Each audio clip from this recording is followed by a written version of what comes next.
kita mulai ya. Ini saya hanya ngelanjutin lagi. Oh ya, sebelumnya buat teman-teman yang merayakan Tahun Baru Imlek, selamat Tahun Baru Imlek ya, kongsi paca ya, buat teman-teman yang ngerayain. Oke, nah saya ngelanjutin ya untuk topik kita mengenai tren 2023. Kalau kemarin kita udah bicara mengenai EV, kendaraan listrik, itu juga, ya saya nggak tahu teman-teman ikutin nggak ya. Tapi kita udah lihat kayak Medco hari ini udah naik, kemudian Doit udah naik, kemudian si ADMR nih koreksi nih. Ya, ya kalau dia bisa koreksi lebih jauh lagi sih lebih enak. Kemudian kita masih ngelihat kayak BRMS untuk yang emas juga udah naik ya. Jadi ini sebenarnya adalah topik kita dari awal tahun, dari yang kita bicara mengenai basic material. Kemudian kita bicara mengenai sektor properti, ya itu juga nanti teman-teman juga perhatikan lah. Itu juga udah di dasar, apakah nanti dia akan ikut sentimen di 2023, karena masih di dasar kan. Kemudian mengenai kendaraan listrik, itu juga udah kita bahas. Kita mungkin akan lebih melihatnya ke mobil dibandingkan dengan motor, ya. Karena impact kepada pendapatannya, jadi dongkerakan untuk pendapatannya itu mungkin jauh lebih besar yang di kendaraan mobil ya, mobil listrik gitu ya dibandingkan dengan yang motor. Walaupun ya motor juga bisa jadi itu juga memberikan impact yang lumayan besar kepada pendapatan dari perusahaannya. Oke. Nah, yang kita akan bahas di sini adalah yang kedua ini, yang tahun pemilu. Tahun pemilu yang mungkin akan kita bahas di hari ini adalah mengenai yang retail. Kita lihat dulu nih kenapa kita membahas mengenai trend.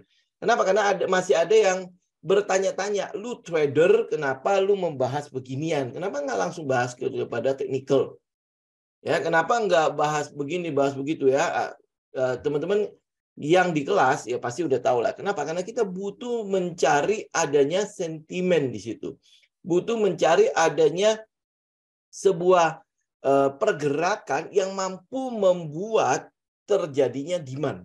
Ya, ada hukum namanya permintaan dan penawaran. Buat teman-teman yang belum belajar mengenai hal itu atau mungkin kuliahnya nggak di kuliah ekonomi atau kuliah ekonomi tapi sering bolos ya, ada namanya hukum penawaran dan permintaan. Ya, ada hukum namanya demand dan supply. Jadi hukum demand dan supply, hukumnya Wyckoff ya.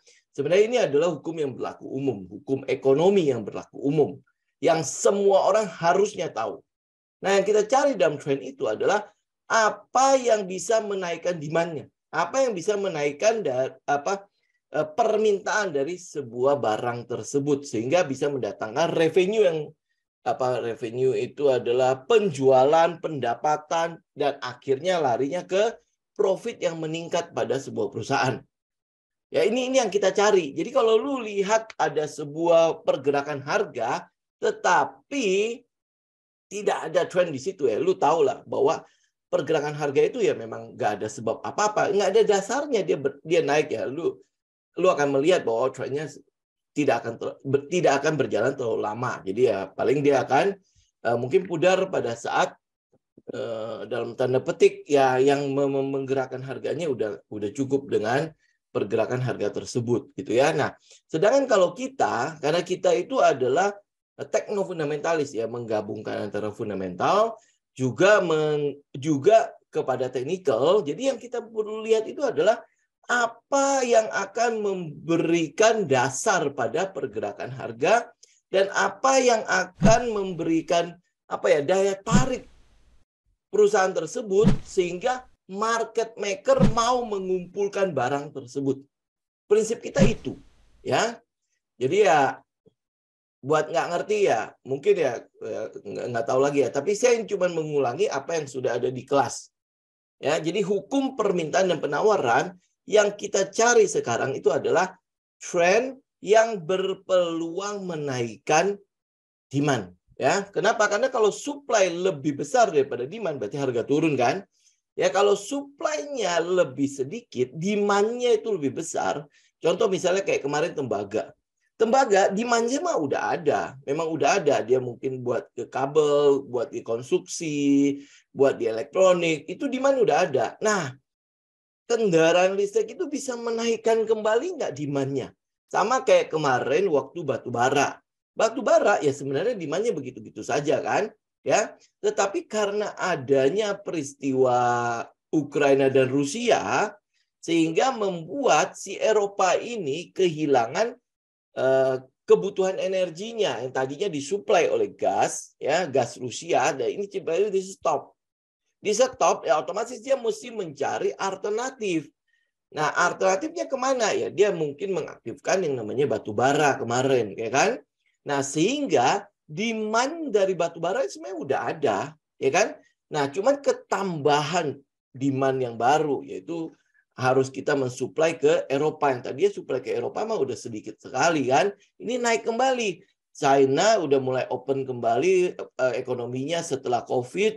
Kemudian India juga masih terus ekonominya masih terus menanjak. Nah, sehingga kita melihat bahwa ada kenaikan pada permintaan batu bara tersebut. Nah, ini yang sedang kita lihat pada tembaga maupun aluminium. Aluminium ya larinya ke bauxit, termasuk juga nanti mungkin yang terjadi pada nikel. Ya. Nah, apa yang terjadi pada emas? Sama, emas juga ketambahan demand. Saat ini ada kondisi di mana kelihatannya akan risk off. Jadi sehingga ada investor-investor mulai mencoba untuk mengamankan uang mereka. Jadi daripada ditaruh cash ya dia taruh ke safe haven. Itu aja gitu ya. Nah, ini juga sama yang kita lakukan mencari trend itu adalah mencari sebab ya, sebab dan akibat ya, mencari sebab yang dilihat oleh market maker sehingga mereka melakukan pengumpulan barang. Kalau akumulasi tanpa sebab, ya biasanya trendnya biasanya akan jadi singkat. Ya, tetapi kalau dia akumulasi dengan sebuah sebab, ya sebabnya ini yang kita mesti tahu berapa panjang. Ini yang saya bilang electronic vehicle itu adalah tren besarnya mungkin di 2023. Ya, jadi ini mungkin trennya akan lumayan gede, lumayan panjang. Sedangkan yang kecil-kecil ada banyak, ya kan? Kita lihat ada tahun pemilu. Tahun pemilu itu anggarannya ternyata dibagi 3 dari 2022, 2023, dan puncaknya di 2024. Ini tren kecil. Dan ada satu lagi adalah infrastruktur. Ini juga tren kecil. Kenapa ada infrastruktur? Karena adanya permintaan dari Presiden Jokowi. Dia ingin semua proyek-proyek yang ada di dalam PSN atau proyek strategis nasional itu harus selesai sebelum dia selesai menjabat. Berarti ini akan dikebut. Kebutnya kapan? Di 2024? Nggak mungkin. Dikebutnya di 2023. Ya kan, agar bisa selesai di 2024. Ya, ini tren kecil. Nah, tren kecil satu lagi adalah pariwisata. Ini yang sedang kita lihat, ini tren kecil juga. Kenapa tren kecil itu ada di pariwisata? Karena PPKM kan udah dibubarkan, maksudnya udah berakhir kan. Sehingga ya udah cukup ini, udah boleh dibilang dalam tanda petik kita udah cukup bebas. Ya, udah cukup bebas. Ekonomi China juga udah mulai open. Jadi zero COVID itu sudah tidak dilakukan lagi di China. Ya, teman-teman juga bisa lihat ya, kemarin kalau nggak salah minggu lalu ya. Minggu lalu ada pesawat charter dari China itu adalah rombongan pertama yang sudah mendarat di Bali. Ya, kita akan lihat gelombang wisatawan itu akan nongol. Tetapi ini tren kecil ya, tetapi ya mungkin teman-teman juga bisa ikut di dalamnya. Ya. Jadi ini saya hanya mengulangi dan merefresh teman-teman. Ini yang kita cari.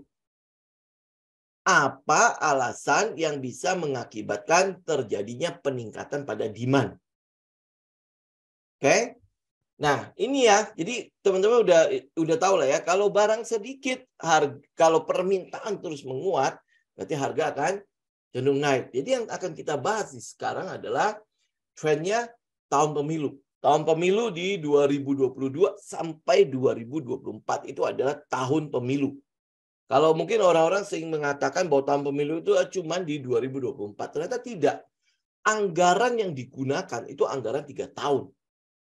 Ya, anggaran 3 tahun. Jadi dari 2022 kemarin teman-teman juga udah lihat ya, KPU sudah mulai bekerja. Kita udah lihat ada pengundian. Saya ingat doang ya, ada pengundian parpol. Ada verifikasi fakta dan data untuk parpol. Ya. Nah, itu butuh uang kan? Ya, butuh menggerakkan orang untuk melakukan verifikasi dan lain sebagainya. Ada pertemuan-pertemuan yang perlu dilakukan. Jadi ada anggaran. Anggarannya berapa sampai kita perlu memperhatikan tahun pemilu ini?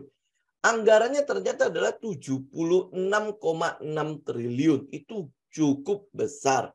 Ya, itu cukup besar. Kalau teman-teman mungkin lihat ya, anggarannya si APBN itu kurang lebih berapa? Sekitar 2.000 triliun ya. Ya kan? Anggaran untuk APBN 2023 itu kurang lebih sekitar untuk ini ya. Ini mungkin yang teman-teman bisa lihat itu adalah sekitar 2.000, hampir 2.300 triliun. Jadi kalau 76 triliun itu sendiri, itu berapa persennya?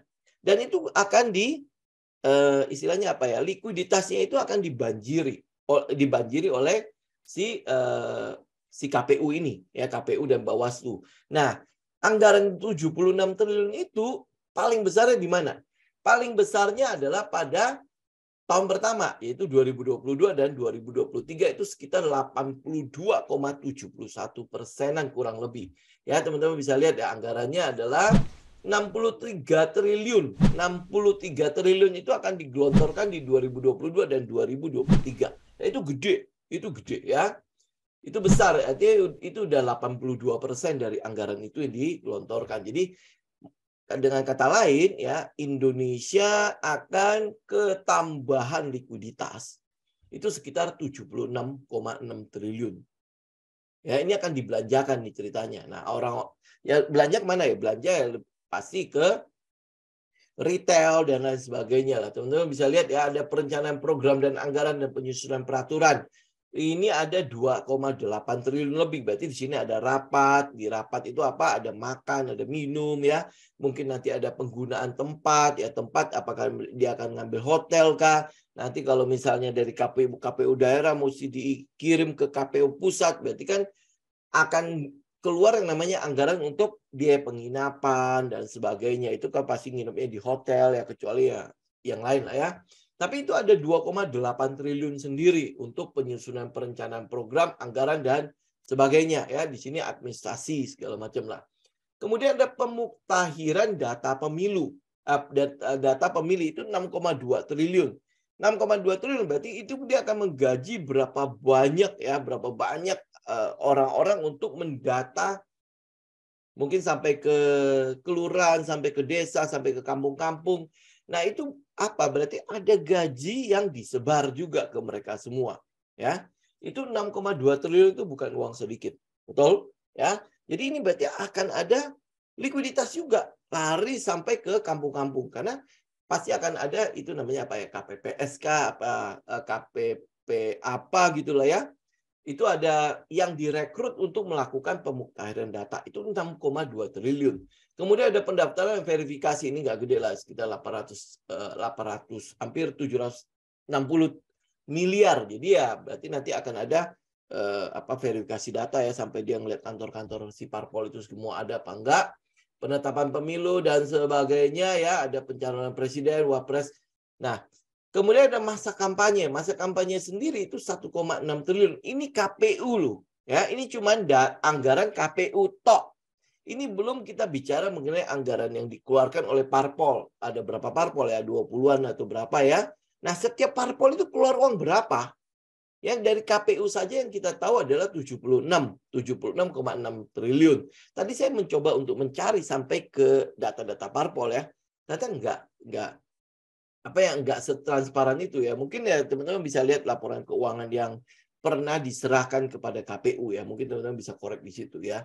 Tapi udahlah, pokoknya intinya itu dari KPU sendiri resminya itu 76,6 triliun. Yang dari parpol ya mungkin enggak sih, dari 20 itu juga ketambahan segitu. Ya, jadi ya mungkin bisa sekitar 10%, ada mungkin ya ketambahan 100 kah? 100 triliun kah? Jadi itu kita anggap lah ya 200 triliun ya. 200 triliun itu sebuah likuiditas yang luar biasa. Ya, 200 triliun. Teman-teman mungkin bisa lihat likuiditas kapitalisasi pasarnya BCA. Ya, kapitalisasi pasar BCA itu adalah sekitar 1.000 triliun lah. Ya, 1.000 triliun. Berarti itu adalah 2/5-nya total total likuiditasnya BCA, ya kapitalisasi pasarnya BCA. Jadi lu kok bisa beli ya 2/5-nya, 2/5 dari saham BCA. Ya itu adalah 200 triliun itu. Ya jadi teman-teman bisa membayangkan lah, mungkin dia udah bisa menggerakkan BCA sampai berapa jauh kan kita nggak tahu ya. Ya. Oke, ini 200 triliun. Kemudian ada yang gede lagi mana adalah penetapan hasil pemilu ya, itu 9,2 triliun. Jadi penetapan teman-teman tahu ya, hitungan di apa namanya di tempat pemilihan ya, kemudian dia sampai ke kelurahan, kemudian kecamatan, terus baru sampai ke provinsi, dari provinsi terus nanti ke pusat. Nah, itu membutuhkan biaya kan semua itu kan. Itu sekitar 9,2 triliun itu adalah anggaran yang dilepaskan loh untuk acara itu tok, untuk menghitung itu tok. Ya, berarti kan nanti ada mungkin Satpam ya, Satpol PP, polisi juga pasti akan kebagian uang apa ya, mereka bilang ya uang saku lah atau apa. Ya. Nah, teman-teman bisa bayangkan itu likuiditas. Ya, likuiditas itu akan dipakai untuk apa? Ya, untuk apa? Teman-teman kalau misalnya ketambahan bonus segala macam ya, kalau digaji, teman-teman ngapain? Ya, pasti akan mulai bersolek ya. Ada mungkin yang beli baju baru lah ya, mungkin ada yang beli handphone baru lah, mulai cicil ini, mulai cicil itu ya kan? Benar nggak? Ada ketambahan likuiditas yang baru. Dan likuiditas itu kalau ya makanya saya bilang anggaplah sekitar 200 triliun untuk pemilu tok. Jadi dari KPU sama yang parpol-parpol yang banyak itu. Jadi seluruh Indonesia ketambahan lagi likuiditas sekitar ya plus minus 200 triliun. Kita anggap begitu ya. Oke. Nah, data pastinya lu mesti tanyain ke masing-masing parpol pasti ya. Kita cuma bisa meraba-raba itu doang. Nah, jadi yang kita lihat itu apa? Kalau dari sini saja, berarti yang pasti akan dapat rezekinya itu adalah makanan minuman. Udah pastilah ya, pasti akan ada air-air mineral di setiap rapat-rapat mereka, ya kan? Makanan minuman itu kan berarti retail kan. Kemudian teman-teman mungkin akan lihat adanya ATK, administrasi ya, kita nggak tahu seberapa go green mereka sekarang, atau pakai itu nggak perlu tanda tangan basah lagi, semuanya nggak perlu dicetak, nggak perlu dibagi-bagiin sebagai laporan pakai flash disk apa seperti itu. Kelihatannya masih belum ya. Jadi paper, ATK segala macam itu kelihatannya masih akan berlangsung. Kemudian teman-teman juga pasti akan lihat pasti ada konsumsi lah. Ya, pasti ada konsumsi, belum lagi yang hotel yang tempat mereka menginap. Jangan-jangan hotel juga mereka pakai untuk tempat acara. Itu gede sekali ya. Itu ada berapa? Totalnya ada sekitar hampir 2,8 sampai mungkin ya anggaplah sekitar 10 jutaan lah ya. 10 triliun gitu. Itu untuk begitu doang.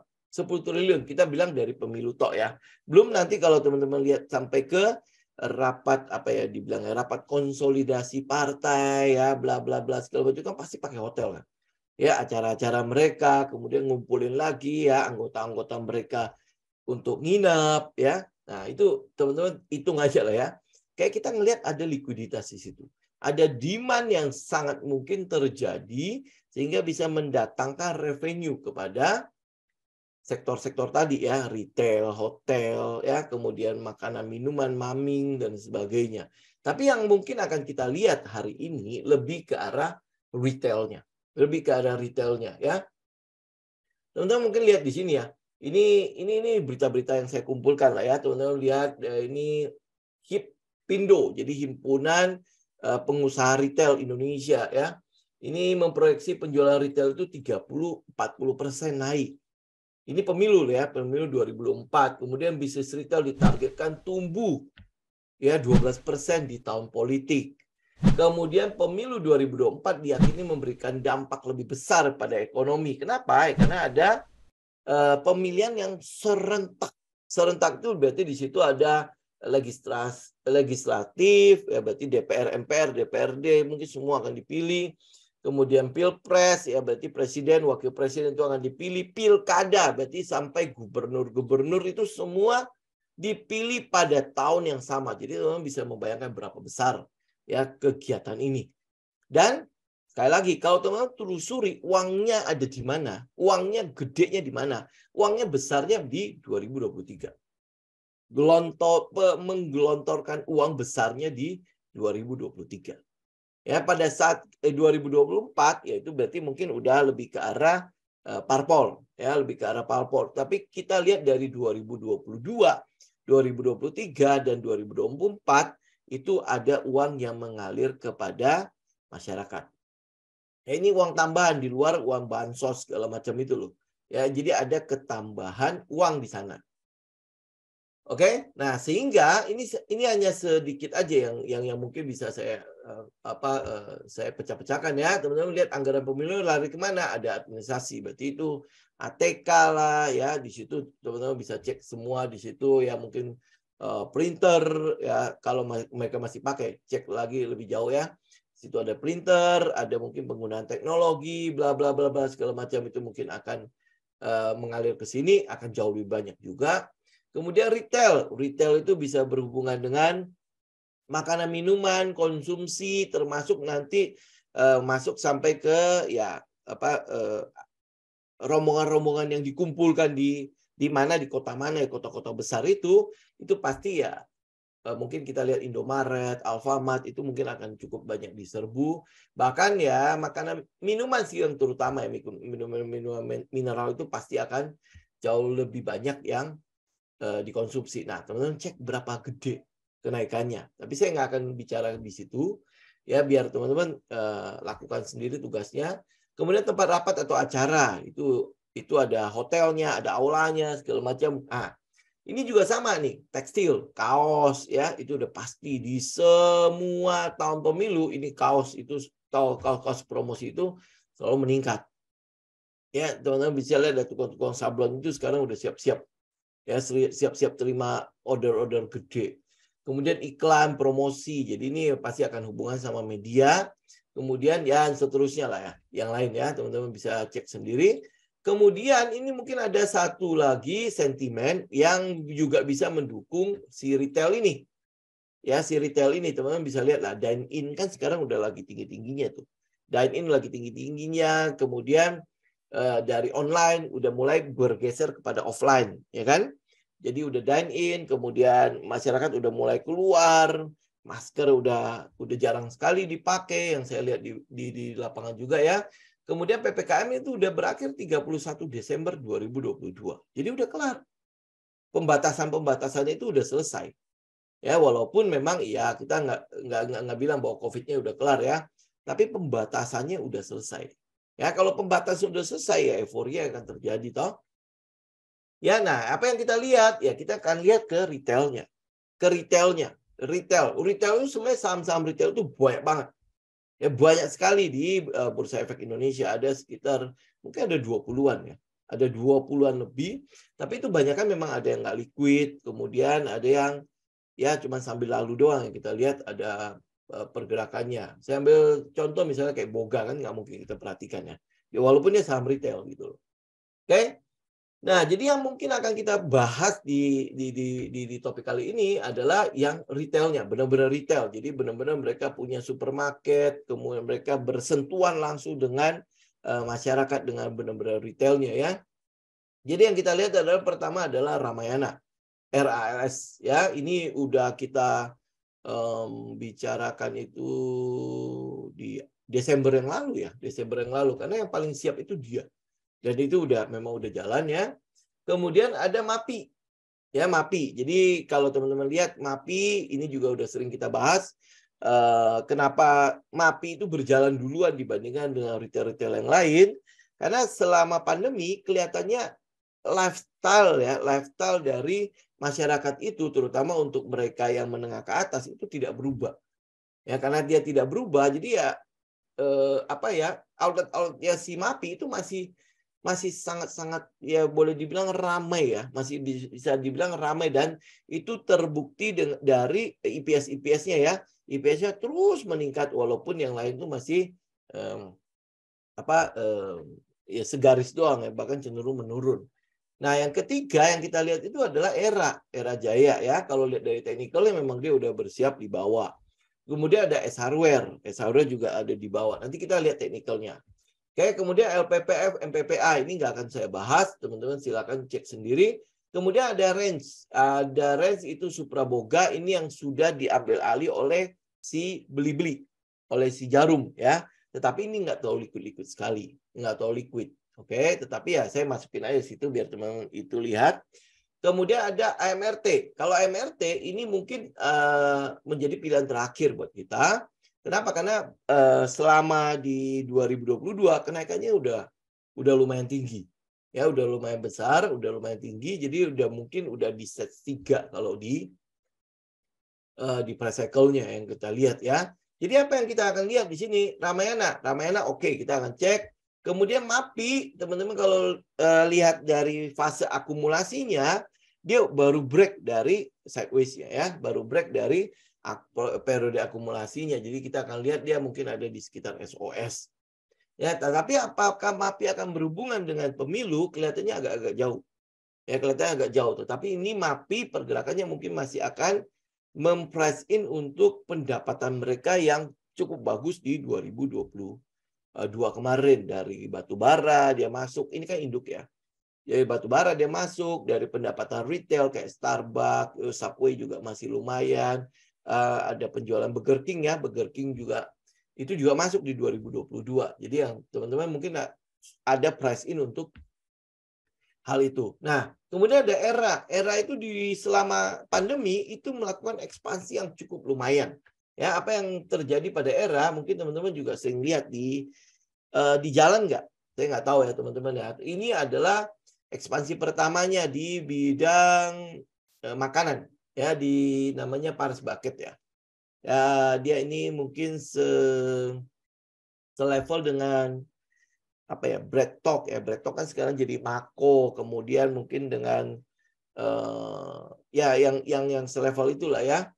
Kemudian ada UR ya. UR ini adalah spotnya, lifestyle spotnya yang kerjasama sama JD Spot ya. JD Spot itu punya Era Jaya itu ya. Jadi dia kerjasama. Kemudian ada Face Shop untuk kosmetik ya. Ini juga adalah punya Era. Kemudian kalau teman-teman lihat di jalan-jalan itu udah banyak ya Erafone yang dalam bentuk ruko. Jadi bukan di mall lagi nih, dia di ruko-ruko. Kemudian ada di tempat-tempat tertentu, teman-teman lihat ada namanya Era Blue. Erafone ya berarti untuk teleponnya, untuk handphone ya masih sama. Tapi Era Blue ini lebih ke arah elektronik. Elektronik ya kayak kipas angin, rice cooker, setrika ya. Tapi yang hebatnya adalah mereka bisa cicil. Jadi kayak pay later. Ya, kayak pay later segala macam tuh. Ya, apa yang mereka mau jangkau? Ini mereka mau jangkau ke menengah ke bawah yang ini. Ini mereka mencoba untuk menjangkau ke menengah ke bawah, ini menengah ke atas, ini juga masih menengah ke atas, ini juga masih menengah ke atas. Tetapi yang utamanya kan dari Era Jaya itu kan adalah handphonenya ya. Ya, dari dari SIM card lah, komunikasi, telekomunikasinya segala macam. Itu lebih ke arah situ kan. Nah, ini dia mencoba untuk sampai ke menengah ke bawah. Ya kalau menengah ke atas ya pasti pakainya Samsung, iPhone, itu kan udah rata-rata seperti itu kan. Ya, nah, kalau menengah ke bawah mereka masih bisa pakai handphone mereka lah kan. Handphone mereka ada Oppo lah, Xiaomi lah, Vivo lah, ya kan kayak gitu-gitu ya masih ada di golongan di bawahnya. Nah, apakah ekspansi ini mampu nggak sih mengangkat si Era? Ya, tetapi yang mungkin yang saya lihat itu adalah saya titik beratnya di sini. Lebih ke arah Erafone sama Era Blue-nya. Kenapa? Karena untuk anggaran pemilu itu kan lebih masuk ke mereka ya. Lebih masuk ke menengah ke bawah dibandingkan dengan menengah ke atas. Hampir jarang ya menengah ke atas mau jadi KPPS kan. Ya, hampir boleh dibilang jarang banget ya menengah ke atas itu ditugaskan untuk melakukan verifikasi data keliling dari rumah ke rumah. Itu hampir jarang sekali kan ya.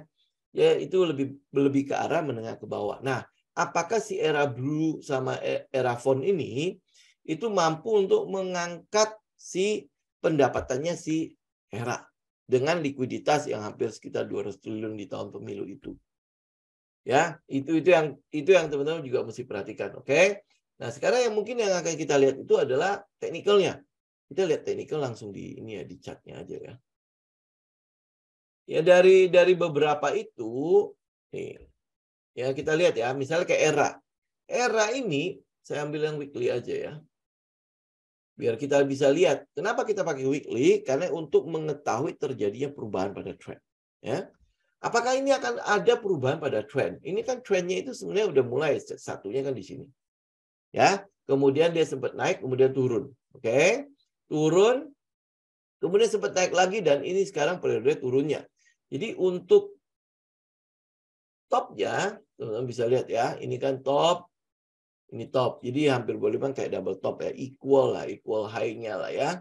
Nah, yang kita mau lihat itu adalah penurunan ini apakah sudah selesai? Ya, apakah penurunan itu apakah sudah selesai? Kalau dia sudah selesai, dia akan mulai membentuk yang namanya set 1. Kita mau tunggu ini. Ya, kita mau tunggu dia ada di set 1. Berarti kan pada saat dia udah selesai turun, udah kelar turunnya, maka akan terjadi perubahan pada trend. Perubahan pada trend yang paling gampang itu adalah kita mau lihat dari trend line. Ya, masih ingat ya, paling mudahnya ya lu jadiin line chart lah. Lu bisa lihat jadi harga close-nya lu hubungin. Ya, harga close-nya kita hubungkan di situ. Nah, ini udah tinggal apakah dia akan break. Nah, break-nya di mana? Kita lihat sebentar. Nah, break-nya ada di sekitar 430. 430 kalau dia berhasil break ke atas 430, berarti periode ini akan menjadi AR-nya atau automatic rally-nya. Nah, kalau dia udah mulai automatic rally, berarti kita sudah mulai melihat bahwa periode penurunan pada saham ERA itu mulai selesai.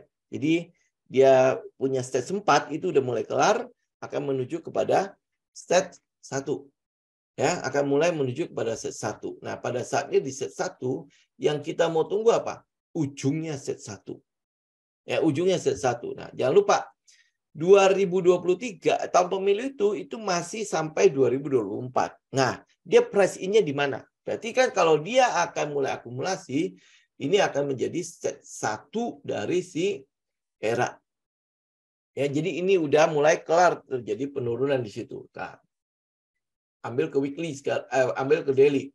Jadi yang kita lihat pada saham ERA itu adalah dia berusaha dulu untuk break dulu 430. Jadi kalau dia udah di atas 430, 424 gitu ya, dia udah bisa berada di atas, stay di atasnya loh ya. Jadi close di atas itu sudah mulai break trend line. Nah, break trend line kita kejar nggak? Ya enggak lah ya. Berarti kita akan menunggu dia, ini daerah kopongnya kurang lebih di sini. Di sekitar 400 ya, di sekitar 400 teman-teman bisa melakukan cicilan di situ ya. Kalau dia memulai sequel untuk yang untuk akumulasinya, berarti ada beberapa titik yang kita bisa jadikan titik untuk melakukan pembelian. Pertama adalah kita akan memperhatikan area ini 400 sampai 376. Bahkan ada satu area yang mungkin akan lebih rendah daripada 476. Jadi skenario untuk si ERA, skenario untuk ERA ya, kita akan menunggu dia di area ini. Di bawah 400, ya 400 sampai 376. Kita akan menunggu di situ. Di situ kita melakukan cicilan di sana. Oke, karena dia masih akan ada pergerakan ini AR, ST, ya ST, kemudian dia masih akan naik, ya, kemudian dia masih akan turun lagi sekali lagi, ya, bahkan mungkin akan turun lebih rendah daripada low kemarin di 376. Oke. Jadi akan ada beberapa kali untuk melakukan cicilan kalau teman-teman melakukan position. Ya, jadi ya, siapkan ya hampir 3 atau 4 kali cicil ya. Tapi dia ada di daerah bawah. Jadi sama kayak yang saya terangkan di S Hardware ya. Ada di bawah 400 sampai ke 376.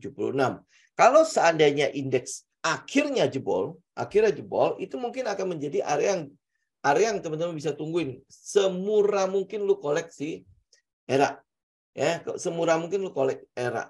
Tetapi kalau sampai indeks harga saham gabungan beneran jebol mengikuti polanya, maka saran saya adalah koleksi yang pertama adalah yang kita kejar adalah kendaraan listrik. Ya, kendaraan listrik pilihan kemarin kita itu kalau memang kita bisa dapat MDKA bagus. Kalau enggak berarti kita pecah. Ada MR, Doit, Medco, Ya, itu ya. ADMR, Doit, Medco. Ini yang kita akan pecah. Ya, ADMR kita ambil aluminiumnya, Doit, Medco kita ambil tembaganya. Oke, ya. Nah, kemudian kalau lu nggak dapat juga ya, makanya ini yang bisa teman-teman perhatikan. Ini mungkin untuk alokasi kedua. Jadi trend utamanya kita dapetin dari modal kita. Trendnya pertama di kendaraan listrik, terutama di aluminium sama si tembaganya. Nah, trend kedua yang kita ambil itu adalah yang ini, tahun pemilu. Itu tren pemilu ya. Jadi ya teman-teman bisa ambil si ERA. Ini berarti di bawah 400, di bawah 400 sampai ke sekitar 376. Bahkan bisa jadi dia akan turun di bawah sedikit. Ya, ini 376, ya mungkin dia masih akan, kalau sampai terjadi penurunan pada indeks, itu masih ada satu lagi di sekitar 350-an. Ya, 344. Ya, tapi kalau enggak, ada skenario kedua dari si ERA. Jadi dia akan setelah di AR, dia akan bounce sebentar, tutupin kopong, kemudian naik, dan habis itu dia akan bikin base di atas. Ya, bikin base di atas. Jadi dia melakukan build up, tetapi bukan di daerah bawahnya, tetapi di atas. Dia build up di situ. Jadi makanya teman-teman tinggal menunggu stage 1, atau tunggu dia base. Ya, tunggu dia base itu adalah area halte yang paling aman lah buat kita lakukan. Jadi kita nggak perlu mengejarnya. Oke. Kemudian yang kedua ada S hardware kan. Ada S hardware. Ini S hardware juga udah sempat kita sudah kita bahas. Nah, ini yang adalah area yang teman-teman bisa perhatikan nih. Misalnya nih, sekarang ya, ini saya udah nggak ke weekly lagi ya. Teman-teman tinggal lihat ya. Ini potensi AR-nya. Ini adalah potensi AR-nya. Jadi pergerakan dari Desember pertengahan sampai ke awal Januari itu adalah potensi AR-nya. Dan yang kita mulai lihat adalah ada pantulan di situ yang tidak sampai turun. Jadi ini mungkin saja akan menjadi secondary test-nya. Kita tunggu ya. Kita tunggu dulu untuk mengkonfirmasi secondary test di daerah sekitar 432. Oke. Nah, kalau dia terjadi secondary test, ya berarti ini penurunan untuk range di bawahnya. Ya, range di bawahnya. Jadi range yang di bawah teman-teman bisa perhatikan adalah di daerah 432 sampai 400. Itu adalah area untuk SRW yang teman-teman bisa perhatikan untuk melakukan cicilan. Ya, ini belum akan menjadi trending. Ya, ini baru dalam proses awal akumulasi. Ya, ini baru dalam proses awal akumulasi.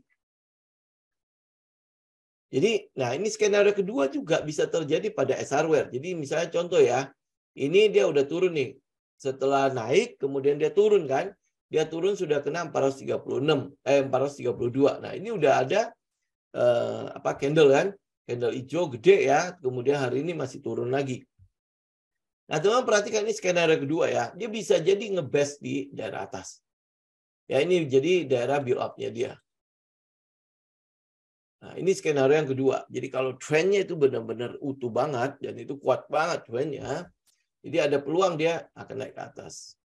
Ya, dia akan nge-base di atas. Kalau enggak, ya berarti dia akan base tetap di daerah sini. Ya, dia akan melakukan pengumpulan barang kurang lebih ada di sekitar 500-an. Ya, mungkin ada di sekitar 600, ya 400 sampai 600 dia akan melakukan akumulasi di range itu. Itu namanya trading range kita. Ya, untuk melakukan akumulasinya. Kemudian untuk MAPI, ini MAPI dia sudah break dari, nih kalau kita lihat dari weekly deh. Nah, dia udah break dari daerah yang sideways yang bawah tuh. Ini daerah bawah ini. Ya, dia udah break dan dia build up di atasnya. Nah, ini kondisi build up ini yang mau kita tunggu adalah dia breakout. Ya, breakout. Kalau high tertingginya ada di 1530. 1530 kalau teman-teman cuma ngambil close-nya doang ada di sekitar 1475 atau 480. Jadi kalau dia breakout close di atas itu baru lu ambil. Ya, ini soalnya kalau kita lihat 4 jam bisa nggak ya? Ini namanya akumulasi kan, reakumulasi di atas. Nah, ini. Bisa lihat ya, ini kan dia udah naik. Ini adalah UT, UTAT, ya. Terus habis itu ada double top. Ya, ada double top di situ. Nah, makanya kita mau menunggu dia close benar-benar di atasnya. Close di atas, jadi benar-benar udah breakout. Jangan sampai kena manuvernya. Ya, close di atas, baru kita mulai buy. Tapi ini adalah pilihan selanjutnya kalau teman-teman belum punya barangnya. Kalau udah punya barang, kita masih bisa hold untuk menunggu dia konfirmasi break. Terus habis itu kita lanjutin lagi. Trend menuju ke stage 2 atau di daerah markup-nya. Ini untuk si MAPI ya. Tapi kalau udah ketinggian, lebih baik jangan.